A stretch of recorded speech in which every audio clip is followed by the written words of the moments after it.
بسم اللہ الرحمن الرحیم۔ سفر کے مہینے میں کالے چنے لے کر ان کا صدقہ کر دو۔ ہر حاجت ایسے پوری ہو جائے گی جیسے پوری ہونے کا حق بنتا ہے۔ دولت مانگو گے دولت مل جائے گی، جتنی مانگو گے اتنی مل جائے گی۔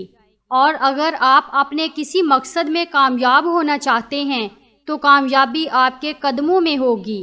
آپ کی ہر دعا قبول ہو جائے گی۔ اللہ تعالیٰ آپ کی ہر حاجت کو انشاءاللہ تعالیٰ پوری کر دیں گے۔ دولت، رزق، پیسے، کسی چیز کی کمی باقی نہ رہے گی۔ بس آپ نے کیا کرنا ہے، آپ نے کالے چنے لے لینے ہیں اور سفر کے مہینے میں کسی بھی دن بتائے گئے طریقے سے صدقہ کر دینے ہیں۔ پیارے ناظرین، کالے چنوں کا صدقہ آپ نے کیسے کرنا ہے اور کن باتوں کا خیال رکھنا ہے، اس کو جاننے کے لیے ویڈیو کو آخر تک ضرور دیکھیے گا تاکہ کوئی بھی ضروری بات آپ سے مس نہ ہو جائے۔ ناظرین، آپ نے اپنے بڑے بوڑھوں سے سفر کے مہینے میں کالے چنوں کا صدقہ کرنے کے بارے میں ضرور سن رکھا ہوگا۔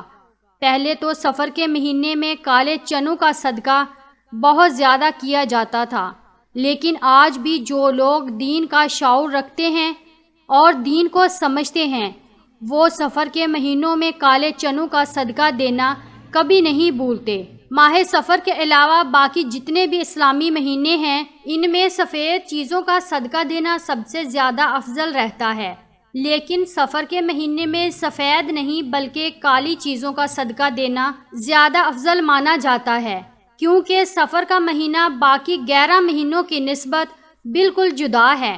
جیسا کہ آپ نے بھی سفر کے مہینے کے بارے میں ضرور سن رکھا ہوگا کہ سفر کے مہینے میں آسمان سے بلائیں نازل کی جاتی ہیں۔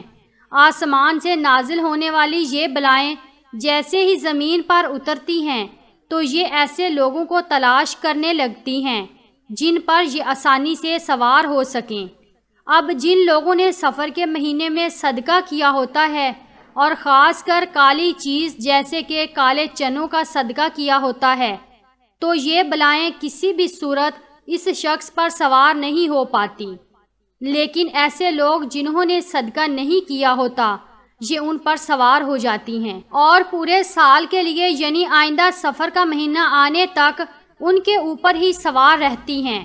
آسمان سے اترنے والی ہر بلا اپنے ساتھ کوئی نہ کوئی مخصوص مصیبت اور پریشانی لے کر آئی ہوتی ہے، جیسے کہ کچھ بلائیں اپنے ساتھ بیماری لے کر آتی ہیں، کچھ رزق کی تنگی، کچھ بے برکتی، کچھ اچانک آنے والے حادثات، جبکہ کچھ لڑائی جھگڑے اپنے ساتھ لے کر آتی ہیں۔ اب اگر کسی شخص پر ایک ایسی بلا سوار ہو جائے جو اپنے ساتھ رزق کی تنگی لے کر آئی ہے تو وہ شخص سخت غربت اور رزق کی تنگی کا شکار ہو جائے گا۔ پھر وہ شخص جتنی مرضی کوششیں کر لے، جو مرضی حکمت چلا لے، کبھی بھی وہ رزق اور دولت کے حوالے سے خوشحال نہیں ہو پائے گا۔ اسی طرح اگر کسی شخص پر ایسی بلا سوار ہو جائے جو اپنے ساتھ بیماری لے کر آئی ہے تو پھر وہ شخص بیمار رہنے لگ جائے گا۔ ڈاکٹر لاکھ کوششیں کر لیں، ڈاکٹرز کو سمجھ ہی نہیں آئے گی کہ اس شخص کو اصل مرض کیا ہے۔ لیکن محترم ناظرین، اگر آپ سفر کے مہینے میں کالے چنوں کا صدقہ کر دیتے ہیں تو نہ صرف آپ آسمان سے نازل ہونے والی ان تمام بلاؤں سے محفوظ ہو جاتے ہیں بلکہ سفر کے مہینے میں کالے چنوں کا صدقہ کرنے سے ابھی اس ویڈیو میں آپ کو بتانے جا رہے ہیں آپ کی ہر حاجت، ہر دعا، آپ کے دل میں جو بھی خواہش ہے انشاءاللہ تعالیٰ ایسے پوری ہوگی جیسے پوری ہونے کا حق بنتا ہے۔ اگر آپ دولت مند بننا چاہتے ہیں تو انشاءاللہ تعالیٰ آپ کے گھر پیسہ اور رزق رکھنے کی جگہ نہیں ہوگی۔ آپ اپنے کسی اور مقصد میں کامیاب ہونا چاہتے ہیں، نظر بد سے بھی کافی حد تک محفوظ ہو پائیں گے۔ محترم ناظرین، ہم آپ کو بتا دیتے ہیں کہ آپ نے کالے چنوں کا صدقہ کیسے دینا ہے اور کس بات کا آپ نے خاص خیال رکھنا ہے، لیکن اس سے پہلے میں کالے چنے کے بارے میں بتاؤں۔ چنوں کا صدقہ دینے کے لیے آپ نے بازار سے کالے چنے لے لینے ہیں۔ 1 پاؤ چنے کا صدقہ لازمی کرنا ہے۔ چنوں کو لانے کے بعد آپ نے کالے چنوں کو پاس رکھ لینا ہے۔ اپنے پاس رکھنے کے بعد آپ 3 بار سورۃ کوثر پڑھ لیجئے۔ یہ سب سے طاقتور ترین سورت ہے، تو آپ نے 3 بار سورت کوثر پڑھ لینی ہے۔ جب پڑھ لیں گے اس کے بعد آپ نے 3 بار ہی سورۃ الناس پڑھ لینی ہے۔ سورۃ الناس بھی بہت چھوٹی سی سورت ہے۔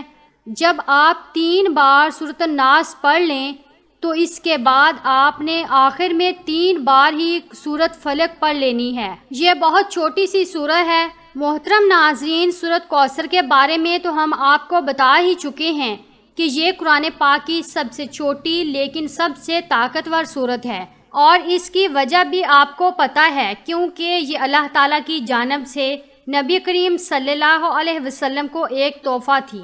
اللہ تعالیٰ نے سورۃ کوثر میں نبی کریم صلی اللہ علیہ وآلہ وسلم کو یہ دلاسا دیا تھا کہ جو لوگ آپ کو ابتر کہہ رہے ہیں، نعوذ باللہ وہ اصل میں خود ابتر ہیں، اور آپ کا نام رہتی دنیا تک باقی رہے گا۔ اور یہی چیز سورۃ کوثر کو قرآن پاک کی سب سے چھوٹی اور سب سے طاقتور ترین سورت بنا دیتی ہے۔ اسی طرح اگر سورۃ الناس اور سورۃ فلق کی بات کریں تو یہ دونوں بھی بہت چھوٹی چھوٹی صورتیں ہیں لیکن بے حد طاقتور ہیں۔ سورۃ الناس اور سورۃ الفلق پڑھنے والا جن اور انسان دونوں کے شر کی حد سے محفوظ ہو جاتا ہے۔ آسمانی بلائیں اس پر نازل ہونے کا سوچ بھی نہیں سکتی۔ اچانک آنے والی مصیبتوں سے انسان مکمل طور پر محفوظ ہو جاتا ہے۔ تو پیارے ناظرین، جب آپ 3 بار سورۃ کوثر، سورۃ فلق اور سورۃ الناس پڑھنے کے وقت جو آپ کے سامنے چنے رکھے ہوئے ہیں ان کو آپ نے صدقہ کر دینا ہے۔ کالے چنوں کو آپ نے صدقہ کس طرح سے اور کس طریقے سے کرنا ہے یہ بھی نوٹ فرما لیں۔ سب سے پہلی چیز یہ کہ کالے چنوں کو کبھی بھی آپ نے کچا صدقہ نہیں کرنا، یعنی بنا پکائے آپ نے ان کالے چنوں کو پکا کر صدقہ کرنا ہے۔ اب کچھ لوگ کیا کرتے ہیں، وہ کالے چنوں کو صرف ابال لیتے ہیں، اور جب کالے چنے ابل جاتے ہیں یعنی اچھی طرح سے گل جاتے ہیں تو ان کو گلی محلے میں یا غریب بچوں میں تقسیم کر دیتے ہیں۔ اگر آپ کالے چنوں کو چھوٹے چھوٹے ڈبوں میں ڈال کر بچوں میں تقسیم کریں تو بچے بہت شوق سے کھاتے ہیں۔ اسی طرح آپ ان کالے چنوں پر نمک وغیرہ ڈال کر اور ڈبے بنا کر بھی بچوں میں تقسیم کر سکتے ہیں، یا آپ بھی کالے چنوں کو ابال کر تقسیم کر سکتے ہیں، تو بچے وہ بھی خوشی خوشی لے لیتے ہیں اور غریبوں کو روٹی کے ساتھ کھانا کھلا دیتے ہیں۔ جیسے ہی آپ کالے چنوں کا صدقہ کر کے گھر میں داخل ہوں گے، آپ کو اپنی کھلی آنکھوں پہ یقین نہیں ہوگا۔ آپ کے تمام بند راستے، آپ کی تمام مشکلات انشاءاللہ تعالیٰ ایسے دور ہونے لگیں گی کہ آپ کو سمجھنا مشکل ہو جائے گا۔ آپ سارا سال مجھے دعائیں دیتے رہیں گے۔ جزاک اللہ، سدا خوش رہیں، آمین یا رب العالمین۔